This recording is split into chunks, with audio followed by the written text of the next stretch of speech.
Pets Add Life, your guide to the latest in pet trends, products, and the joy of the human-animal bond, with Kristen Levine and Chris Bonifati, powered by the American Pet Products Association and Dog TV.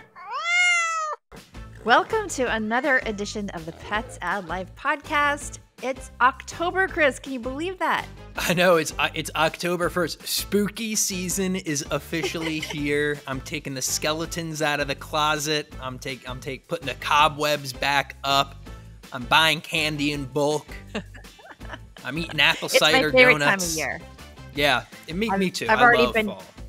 But I've got to admit, I've been drinking pumpkin spice lattes since the middle of September, so I couldn't hold out for October. Middle of September is fine. I thought you were gonna say like July. I was gonna throttle you through the computer. Hey, and you know what? I keep meaning to remind our viewers to check out our new website, petsaddlife.org. Yes. I think they launched this kind of secretly. Like, I just found out about it last week, and it looks great. It's beautiful. It's beautiful. There's all sorts of resources on there. As a reminder, I mean, I know we have a lot of fun on this show with our two guests, our two stories, our two products, and our two questions, but Pets Add Life as an organization is dedicated to making pet ownership more accessible to everybody. There's a lot of really great resources on that website. If you are a pet owner, if you're considering to be a pet owner, there's a lot of great stuff on there to help you find the right animal for you and learn a little bit on how to take proper care of it. So check out the new digs, and while you're there, go to the podcast page and see our beautiful faces. You can see some of the video content and find episodes of your favorite podcast right then and there. That's right. I was thinking too, it might be a good way to, if you're already starting to think about your holiday gift list, you could scroll back through old shows and check out our products of the week, because we share some really good stuff on the show. So that said, if it's October 1st and you are already thinking about your holiday gift list, congratulations. You're a Kristen, not a Chris. You're well prepared. You probably do your taxes like in January. You've never been late to anything. You had perfect attendance in school. So congrats. I will be thinking about Christmas shopping December 18th. Oh my gosh. And then your selection will be limited. No. Usually what I end up doing is just hand making stuff because I don't have time or money. Hand making stuff. Yeah. I make pickles for people. People really enjoy the pickles that I make, so I'll do stuff like that. No. Our producer is laughing at me right now, and he's in India, so he's not supposed to be laughing at me. He's supposed to be vacationing in India, not laughing at my idea of what a proper gift is. So anyway, we're way off topic. We're gonna get into a great show. Where are we? We've got an awesome show lined up for you all, but first we're gonna do some stories. So let's head right on over to the story corner. Kristen and Chris present Storytime. Now we have a story corner. I like that. It's a story corner. It's story I feel time. like I'm in a library. Yeah, it's a corner where you wear one of those big cone hats. Dunce. Why don't you? I spent a lot of time in the story corner as a kid growing up. Yeah, that's what they call it. Story in quotations. Yeah. I might have mentioned this a few shows back, but I was honored to attend the Human Animal Bond HABRI Awards, which stands for, help me out here, Chris, Human Animal Bond Research Institute. You got it. Right? That's okay. First try. Okay. Anyway, they had an innovation awards, and one of the groups that won an award is called Cancer Care.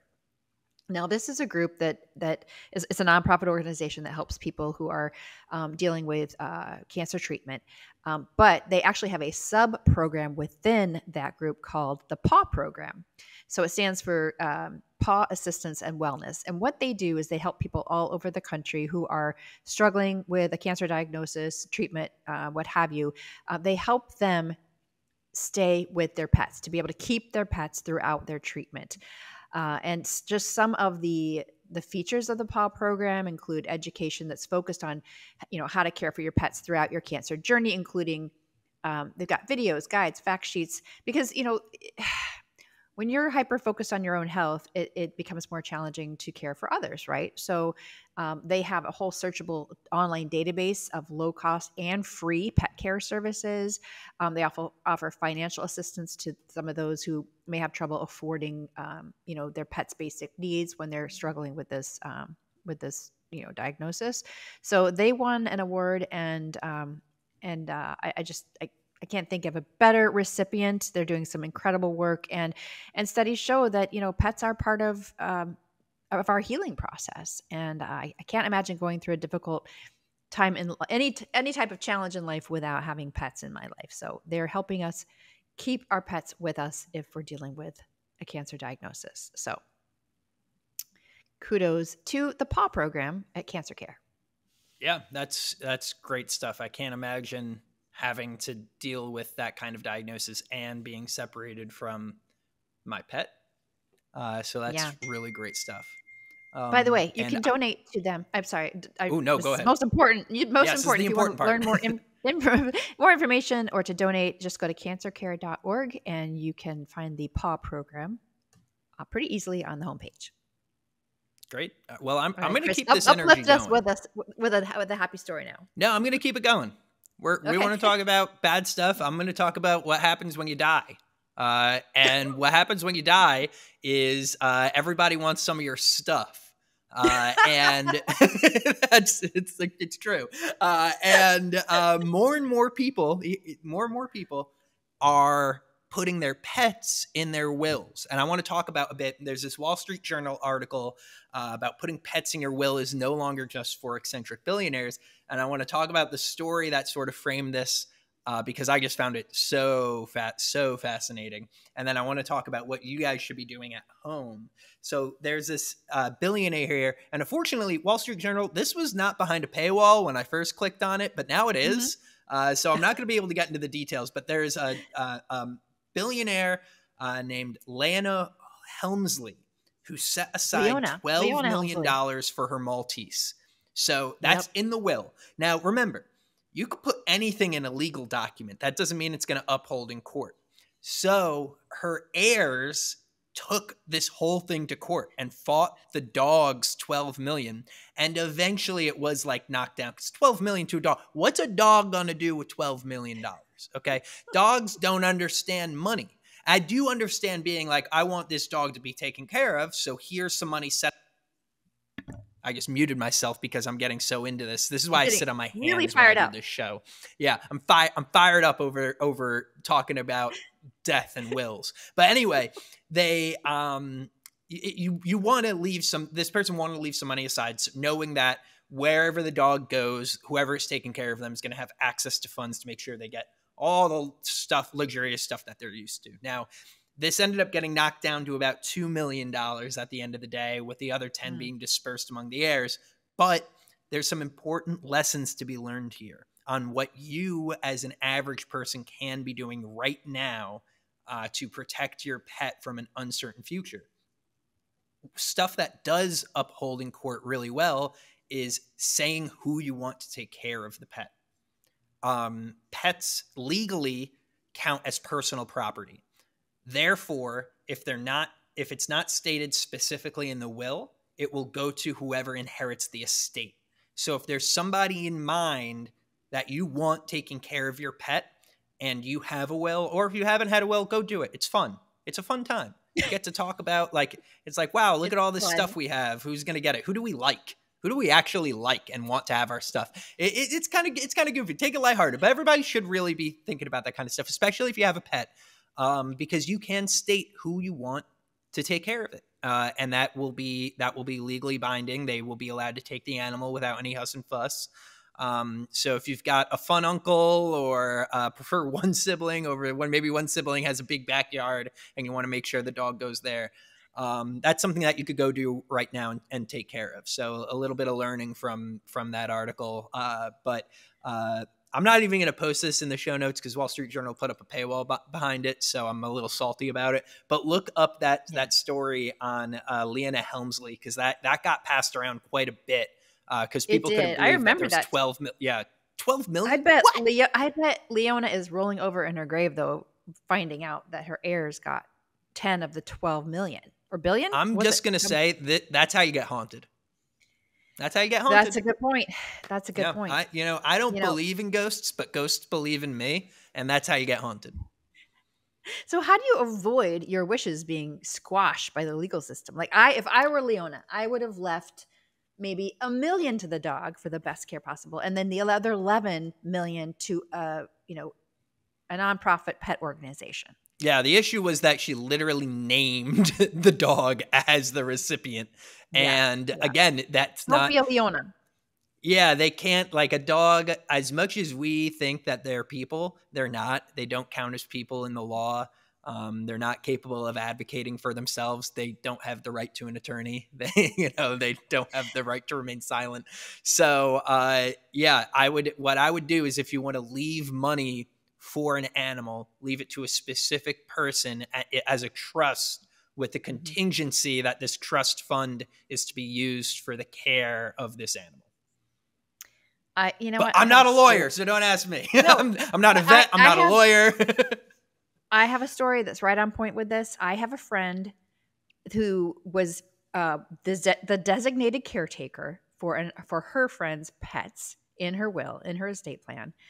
The friend passed away a year ago, and she had agreed to moving into the woman's house and caring for her 3 pets until those pets passed away. Now, the pets are younger, like 2 and 3 years old.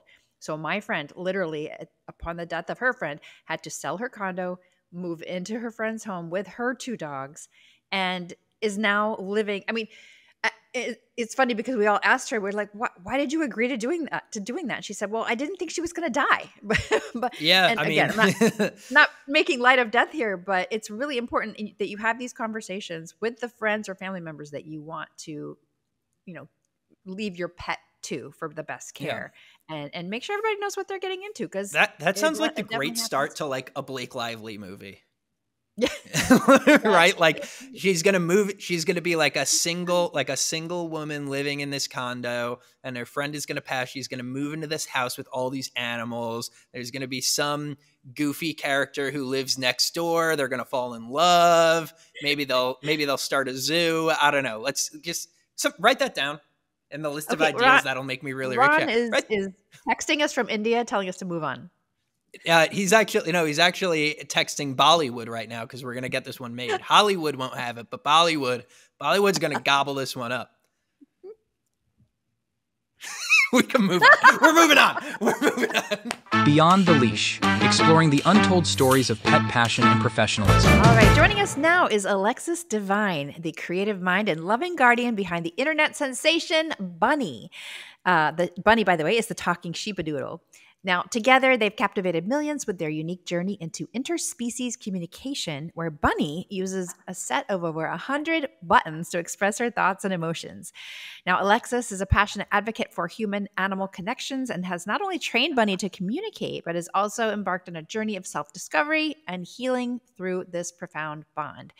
Her memoir, I Am Bunny, How a Talking Dog Taught Me Everything I Need to Know About Being Human, explores the emotional and philosophical depths of her relationship with Bunny, offering readers a heartfelt and humorous look into ancient and evolving bonds between humans and their canine companions. Welcome, Alexis. Thank you so much for having me. I'm really excited to be here. It really is an honor. Yes, I've been a fan for a very long time, to be honest. Thank you. Why don't we start out by just? Oh, sorry, Chris. I was just going to say. Go ahead. You're getting right to what I was going to say. I know. So, Alexa, tell us what inspired you to start using the buttons with Bunny, and did you have any idea it would lead to such a profound connection? No, I had no idea. It has completely changed the trajectory of my life. I had wanted a dog for a really long time, and the timing just hadn't been right. Like I was moving a lot, or I didn't have, a stable job. And finally, I was in a place where it was beginning to make sense. And my partner, Johnny, for years and years, when I'd ask, hey, maybe we should get a dog, he had been saying no, just flat out no. And finally, one year I asked, he didn't say yes, but he also didn't say no. He's like, okay, well, maybe a small dog. So I brought home a 60-pound dog. And before bringing her home, I was very dedicated to the idea that I wanted to have this sort of Lassie-esque relationship, this incredibly close bond, and develop the best communication I possibly could. So I began reading books, and I stumbled across Christina Hunger, who's a speech language pathologist. She was using these buttons with her dog to express sort of simple requests. And I was like, oh, I can definitely do that. No business teaching my dog how to talk, but I am frustratingly tenacious, is what a lot of people say. And so I figured I'd give it a shot. And I had an outside button waiting by the door for Bunny when I brought her home. And with sort of no idea how to proceed, I recorded the word outside on it, and I would press it every time we would be going outside. So she would hear the word, I would say the word, we would go outside. And then within a couple of weeks, my partner and I were watching Netflix, sitting on the couch or something, and Bunny was over by her button, and she was sort of looking down at it and looking up at us. And then all of a sudden she lifted her paw and she smashed the button herself, and her ears flew up, and she looked so proud of herself, and I screamed. And it was sort of game on after that. I figured if she could learn one button, then she could learn two. If she could learn two, she could learn 100. So here we are now at 100 buttons, and it's been an incredibly rewarding journey in terms of the benefits I've seen to our relationship, in terms of how I have been able to come to know what's going on in her mind that I otherwise wouldn't have known. And also in terms of what's going on in my mind that I hadn't even considered before bringing Bunny home. So it's been truly transformational. And I am now a certified professional dog trainer, a family dog mediator. My life is dogs. I actually just moved to an off-grid property out in Washington. It's about 55 acres. And I really just wanted a space to be able to give my dogs the agency that they can't really experience in an environment where they always have to be on leash or don't have the ability to sort of run free. And it's been also transformational for all three of my dogs and myself. Yeah, that's absolutely phenomenal. It's really cool to hear sort of that first moment that Bunny had when they realized, oh, like I could use this to communicate. And I've seen a few videos of other animals utilizing the buttons. They usually stick to, maybe 5 at most. Was there a particular moment that sticks out to you where Bunny communicated something with her buttons where you went, oh my goodness, this dog is different. This dog's like truly special? Well, 2 things. I think Bunny's brilliant. I love her to pieces. She's a very unique girl to me, but there are now hundreds of dogs that are communicating impossibly cool things. There are so many dogs now and cats that have been able to communicate when and where they're in pain. It just blows my mind. And that was actually the first moment where I was like, oh, this is important. This isn't just my dog wants to go outside and I can let them outside, because there are a million ways she could tell me that, right? Dogs are communicating all the time. And usually it's just that we're not listening. But she went over to her board and she pressed mad ouch. And I was like, well, what does that mean? And I asked for a little bit more information, and she pressed stranger paw. And then she walked over to me and she placed her paw in my hand, and there was a foxtail that was embedded in the webbing between her toes. And I was like, now this is something different. This is incredible. I recently heard a story of a dog who was consistently pressing bone ouch, and they couldn't figure out what that meant. And then they realized after several instances of their dog pressing this combination that they hadn't been chewing their bones. They hadn't been eating their bones, which they normally loved.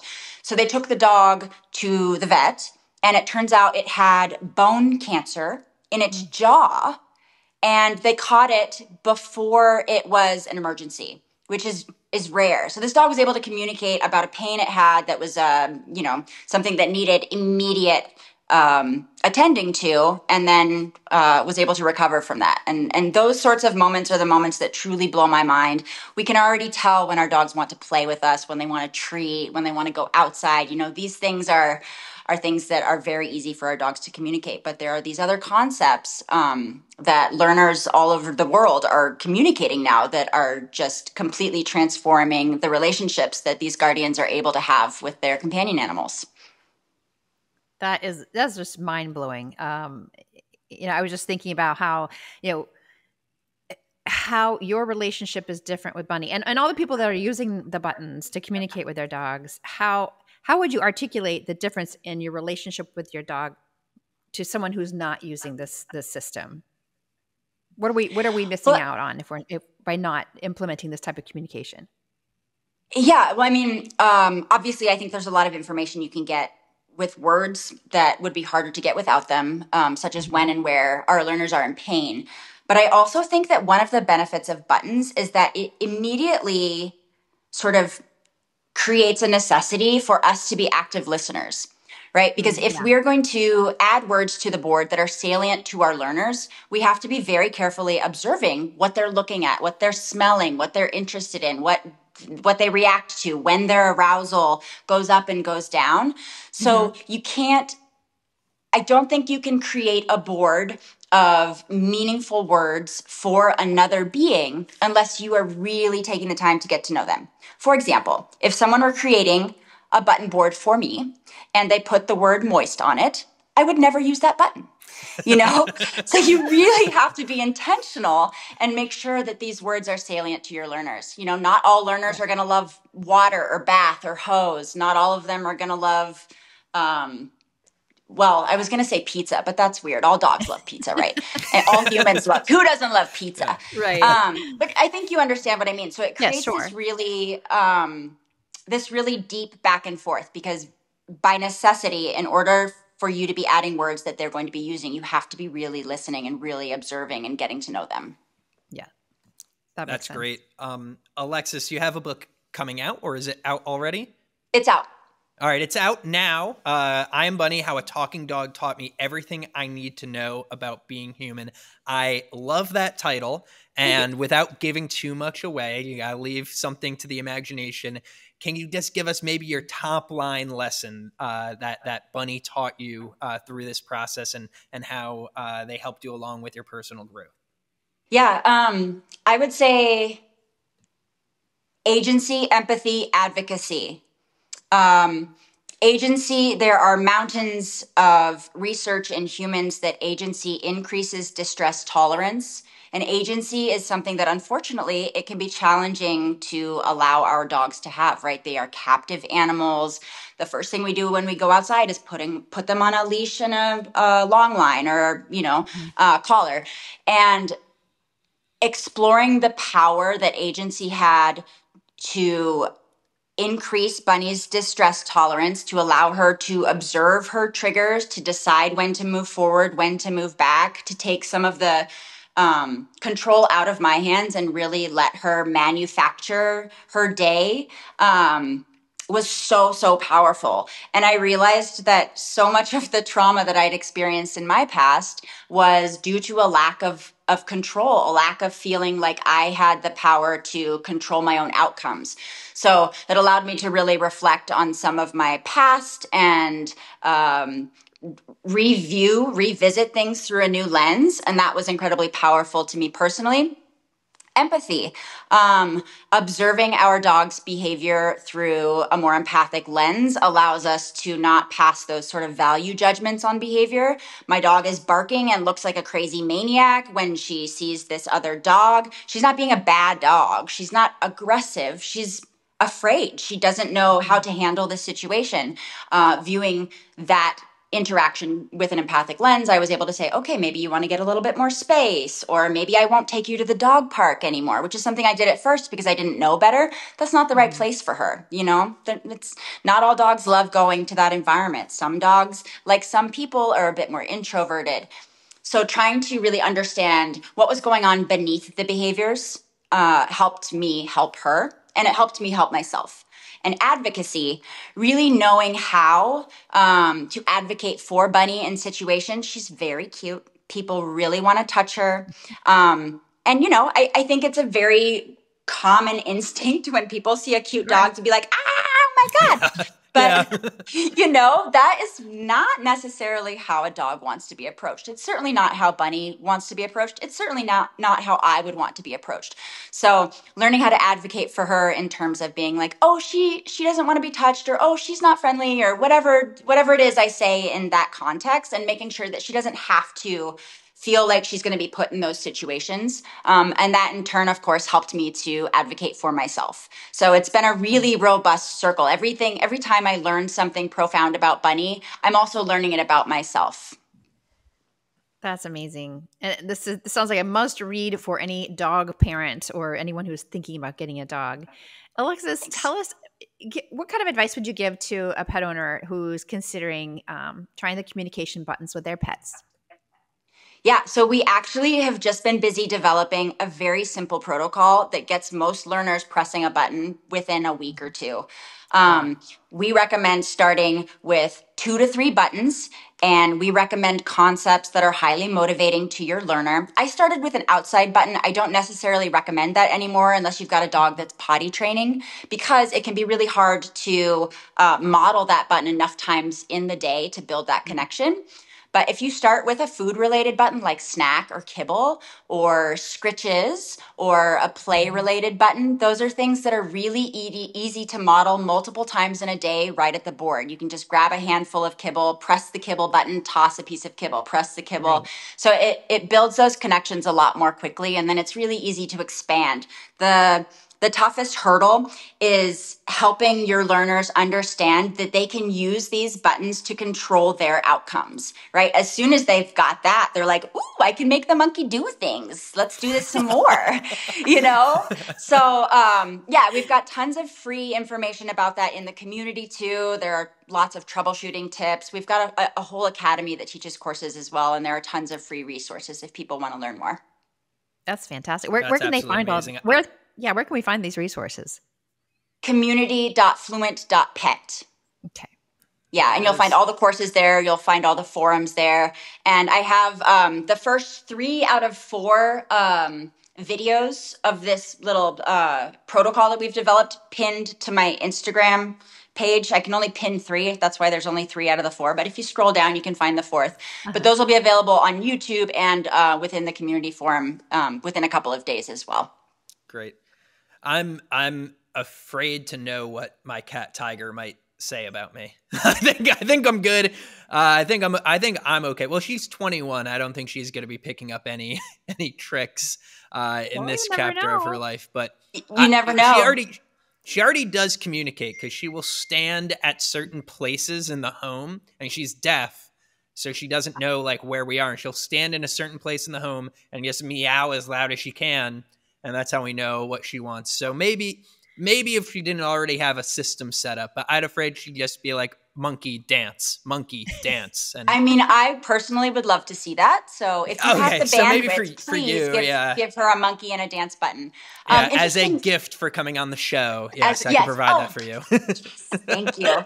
Of note, Billy the cat, who has recently passed, unfortunately, was a prolific button user. Yeah. And she started when she was, I think, 14, and she got up to almost 100 buttons as well. So we found that age doesn't really factor into the learning process here like we thought it might. You know, how babies, human children have this sort of critical language learning period. We're not finding that in our animal companions.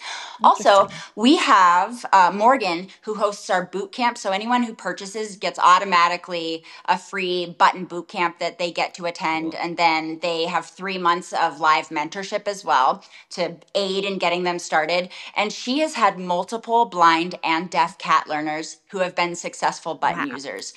Wow. So yeah, we really are taking it as far as we can, and we're seeing huge successes all across the board. That's absolutely amazing. Maybe I'll give it a whirl. Yes, do it. Well, you promised. You promised. I did promise. So it looks like I'll be heading over to fluent.pet and checking out all of the resources there and the buttons and getting that process going so that I can provide a funny little monkey dance video for our new pal Alexis. Cannot wait.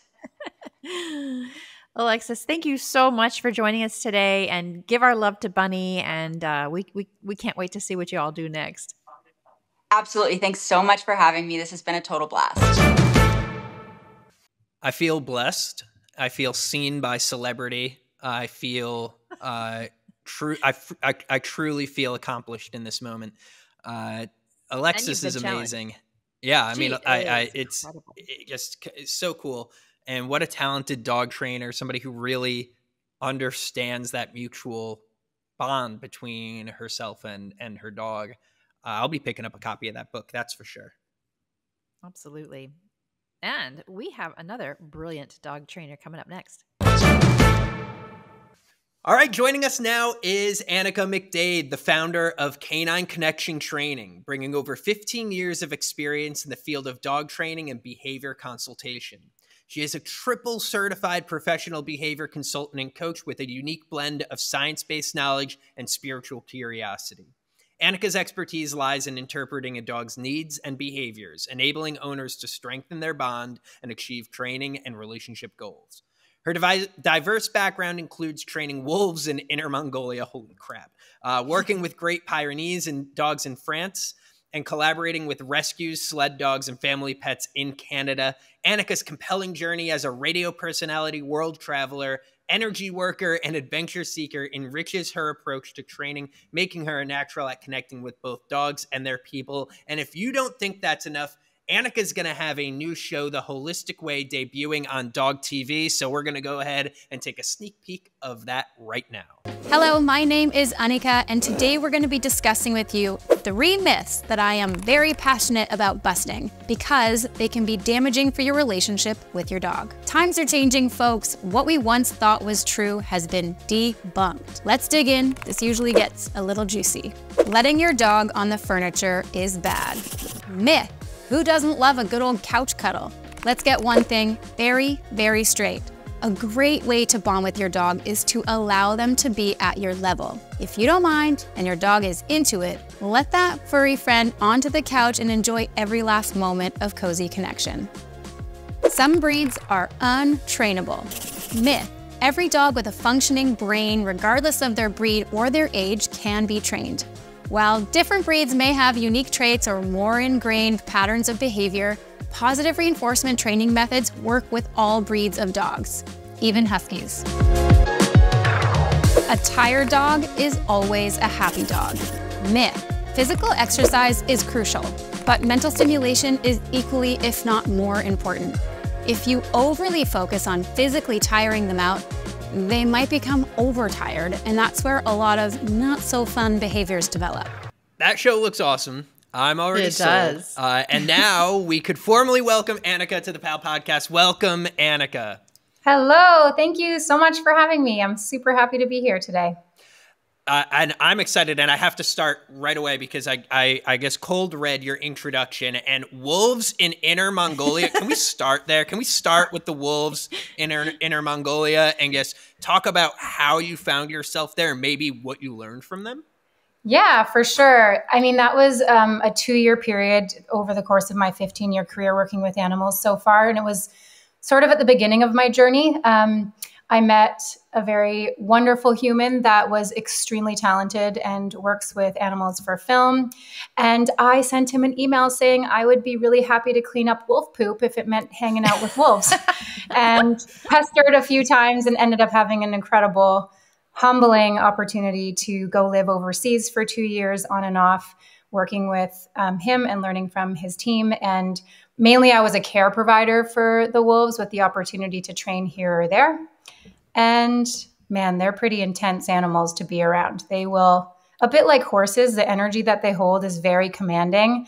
And I learned very quickly that anything that I was feeling that was around self-doubt, they were mirroring at me. So if I was worried about something happening, that would happen, which is sort of an incredible life lesson to learn at 25 years old in Inner Mongolia, hanging out with 20 wolves. So I'm forever grateful for that opportunity, for sure. That is incredible. And so, Annika, how did that inform your dog training today? What a beautiful question. Thank you. I think it made me realize that there's so much more involved in connecting with our dogs or our animals around us than having control over and having them be obedient or have manners. I think, a lot can be achieved simply through prioritizing connection and relationship. And that the best way to do that is often in silence with great intention, and fairness and kindness. And it's not a lot about technique and tactics as much as it's about time and really honoring the relationship that you have. We had, out of almost 30 wolves, we could only touch probably 10 of them during that time. Wow. And so we learned how to get them to do really difficult things, like come back to us when they had freedom, by just relationship alone. And obviously they worked for food, just like I would encourage most of us to train with.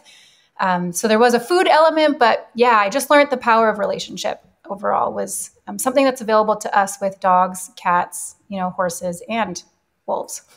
Yeah, absolutely. It seems like you have a very spiritual forward take on the relationship with dogs and with animals, and you sort of meld that with some science-based knowledge. So it's very obvious that the animals benefit from that type of thinking, but how can we as either animal husbands or animal owners benefit from that kind of thinking as well? Yeah, I think that there's an invitation when we're hanging out with animals to become really present, to acknowledge how you entering a room impacts those around you. The lessons that we can learn from our dogs translate to how we relate to all the people in our lives.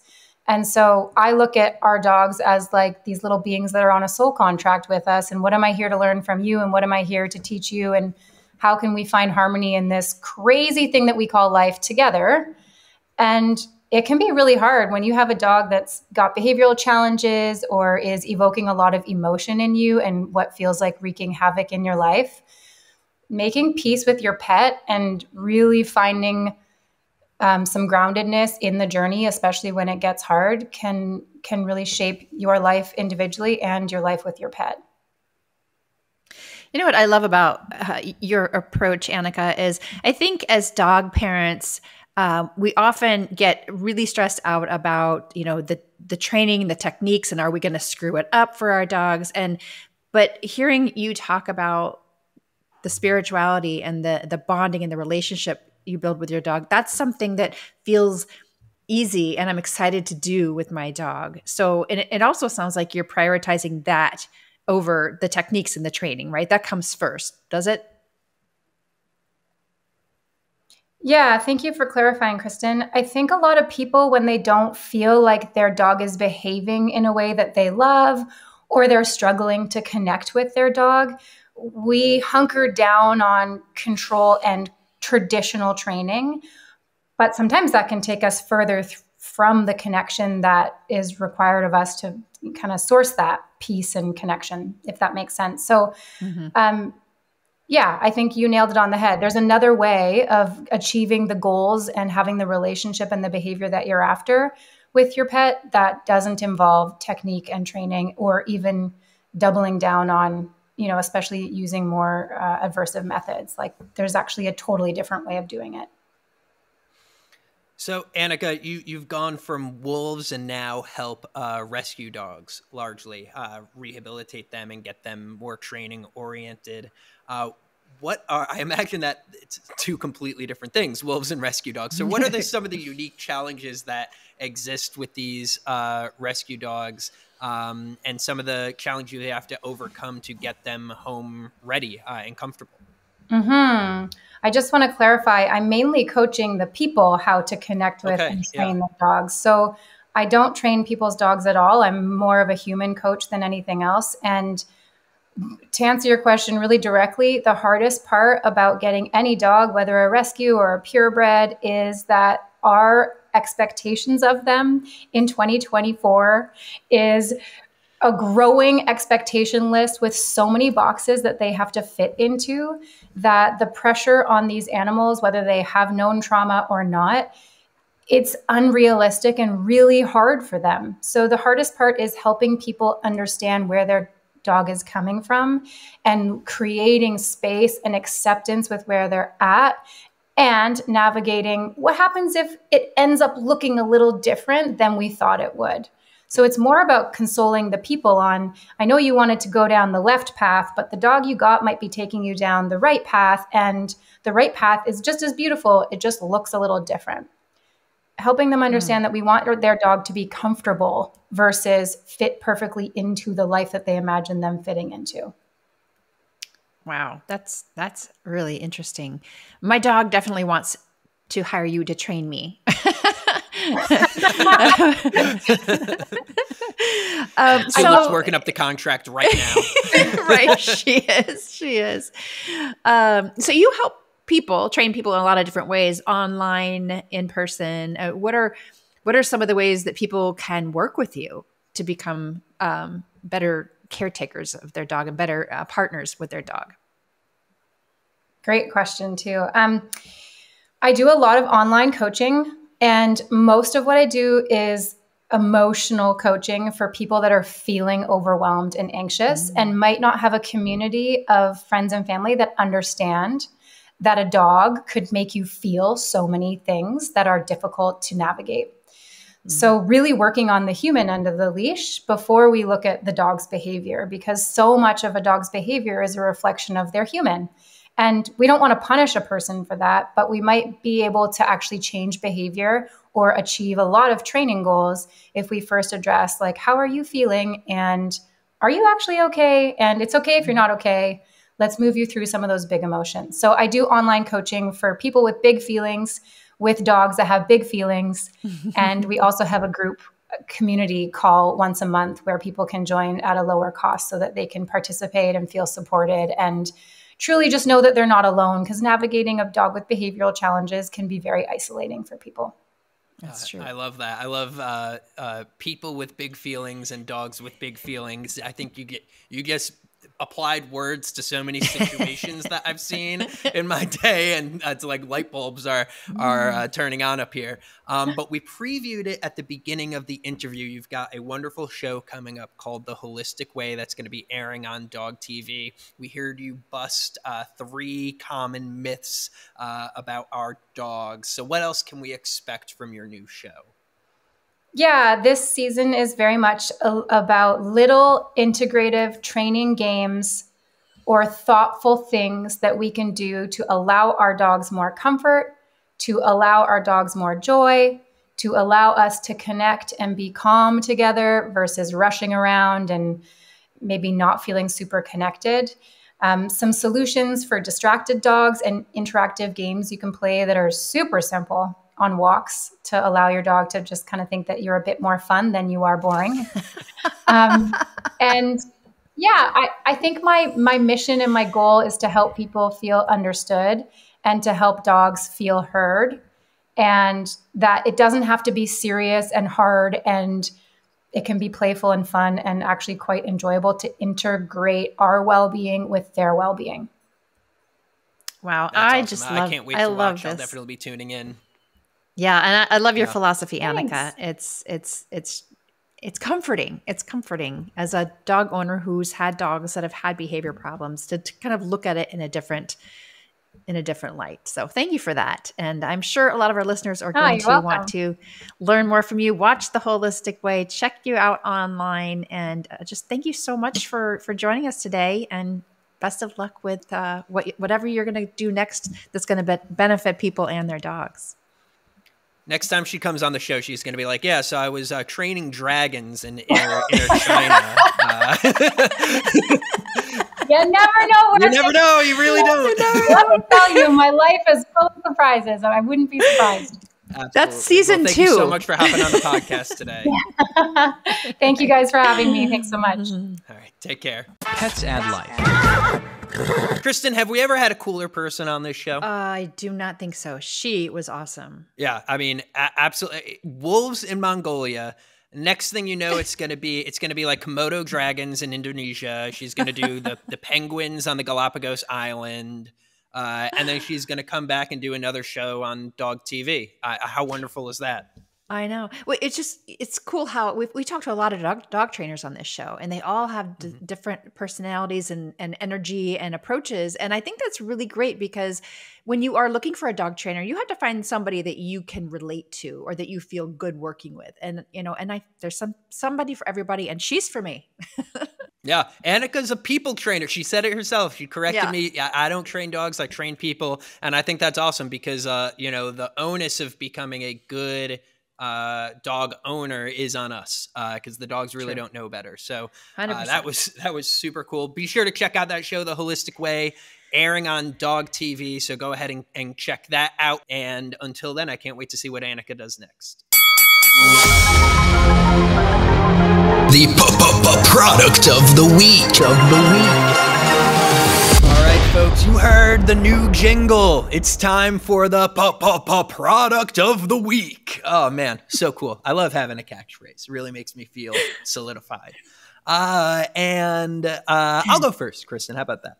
I've got a simple one. I want to kind of tandem on. I was talking a lot about dog walking with my stuff yesterday and celebrating the world's largest pet walk that just happened this past Saturday. So I want to talk about something that is so simple. I just think every dog owner should have. And we're all pretty familiar with the earth-rated poop bags because they're biodegradable. It's better for the environment, yada, yada, yada, yada.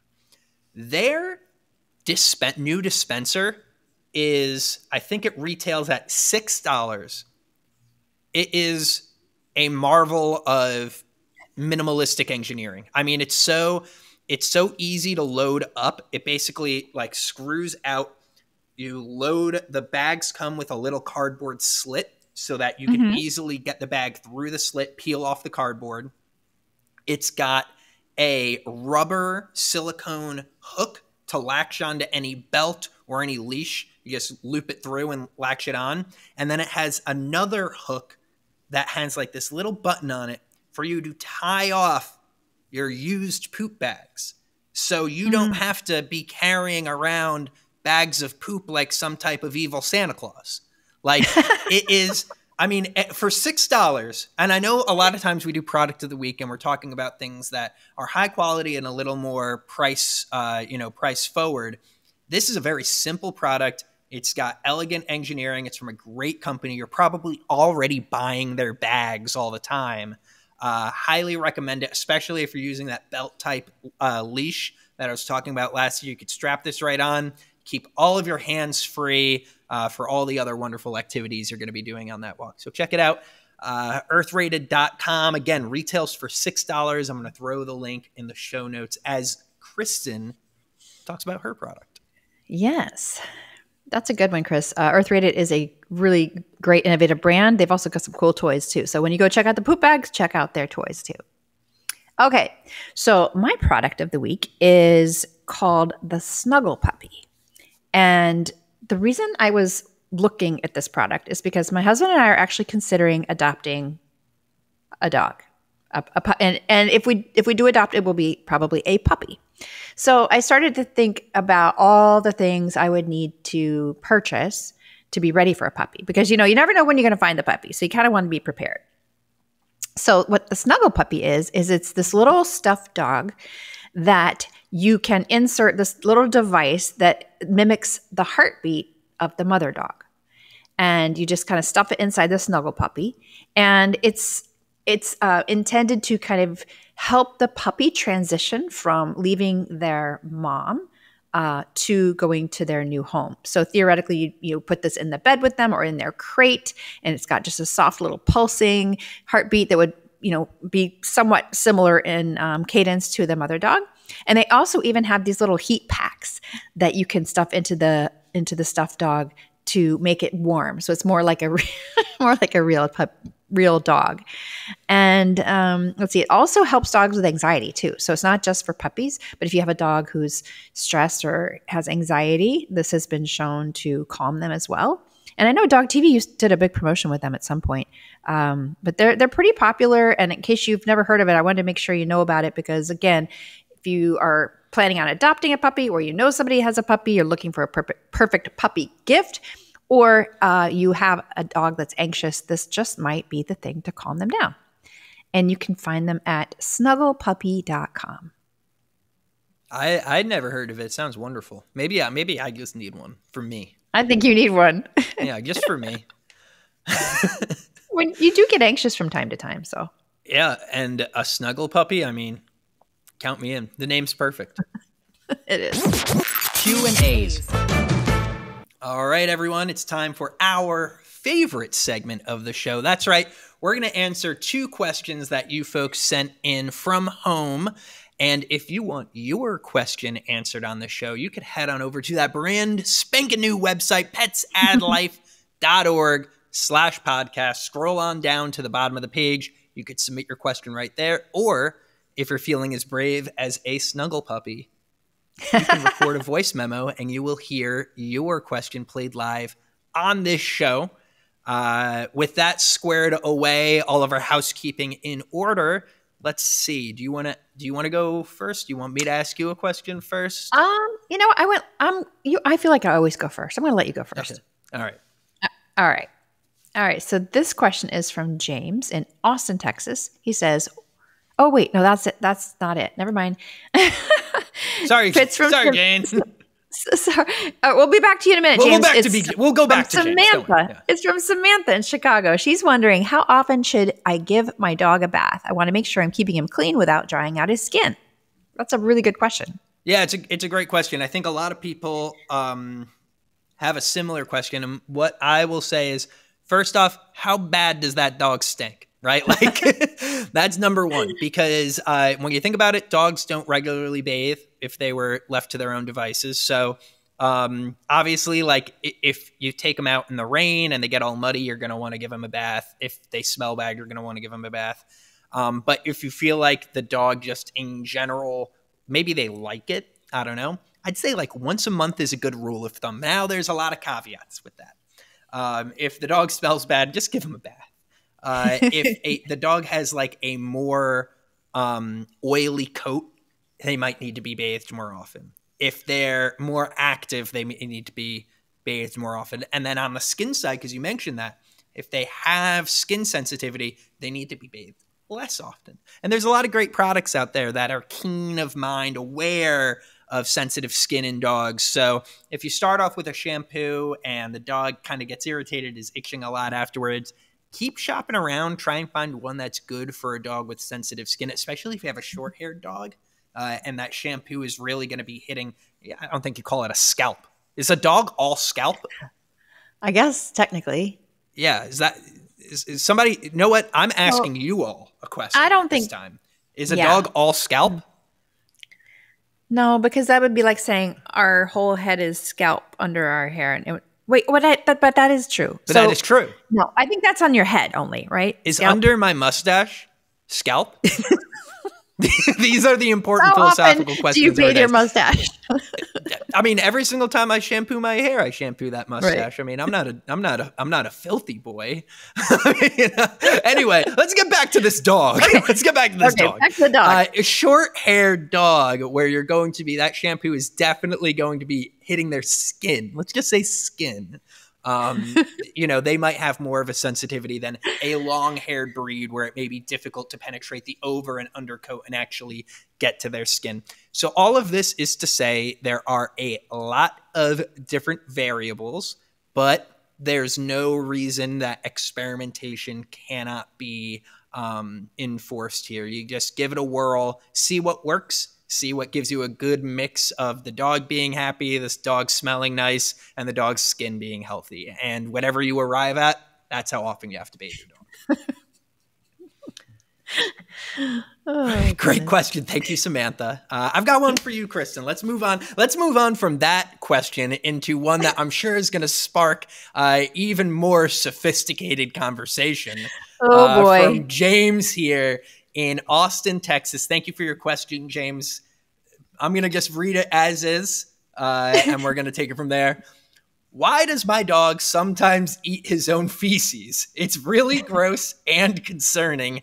What can I do to stop this behavior? Thank you for clarifying, James, that it's gross and concerning. Without that detail, we would have been lost.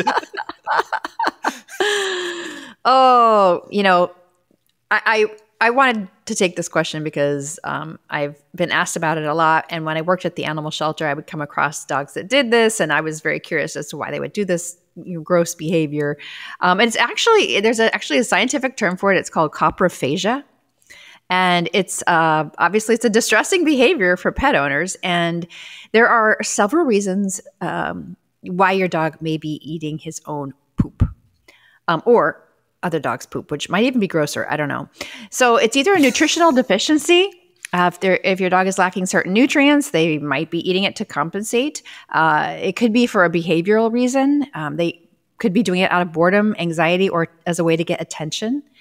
It could be an instinctual behavior. In the wild, dogs would sometimes eat feces to keep the environment clean or to prevent predators from detecting their scent. Or it could be a medical condition. So there are some malabsorption disorders, parasites, or other medical conditions that you should talk to your vet about that could increase their appetite that could lead to coprophagia. So I would say the first thing I would do is call the vet immediately and get your dog in there and make sure there's not a medical reason for this behavior.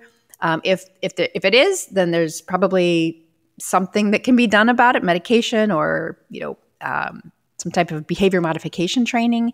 And if medical is ruled out and it is a behavior, then there are some other things you can do. Obviously, you can clean it up immediately. If you pick up the poop immediately, your dog won't have a chance to eat it. So, and then of course you can supervise them a little bit better. And there are some deterrents you can use. This is a funny one because there are actually deterrents that you can spray on dog poop to so that your dog won't like the taste of it, which is so strange.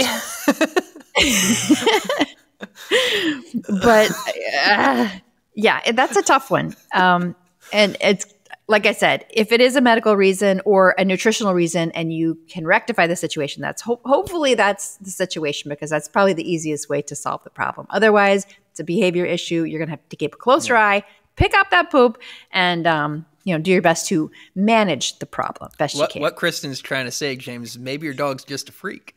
Maybe he's just a bit freaky. I've got no advice.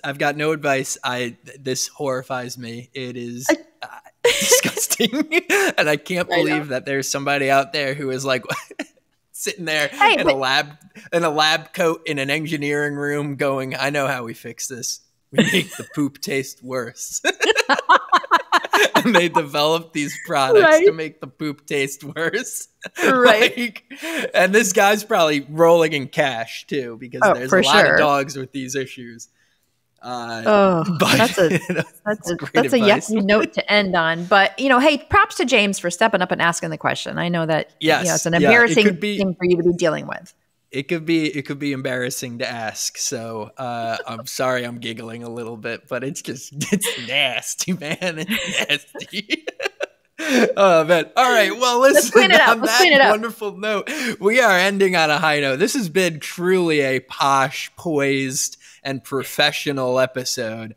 We covered all sorts of topics from dying to eating your own poop. I mean, that's a pet podcast. That's a messed up show. So, yeah, pets add life. More like pets add deterrence to the poop so the dogs don't eat it. I can't get over it, man. It's going to be stuck in my head all night. Thank God for our guests today, because otherwise this show would have been just completely unhinged with no substance. Thank you, everybody, for joining us. If you like what we're doing, if you think our potty humor is funny, go ahead and give us a 5-star review. And if you don't think it's funny, give us a 5-star review and write in the comments why. Like, give me some notes. Give me some notes on, whether I should go bigger, smaller, less poop jokes, more poop jokes, whatever you think. But still leave those 5 stars. Share the show with a friend, and be sure to check us out every Tuesday wherever you get your podcasts.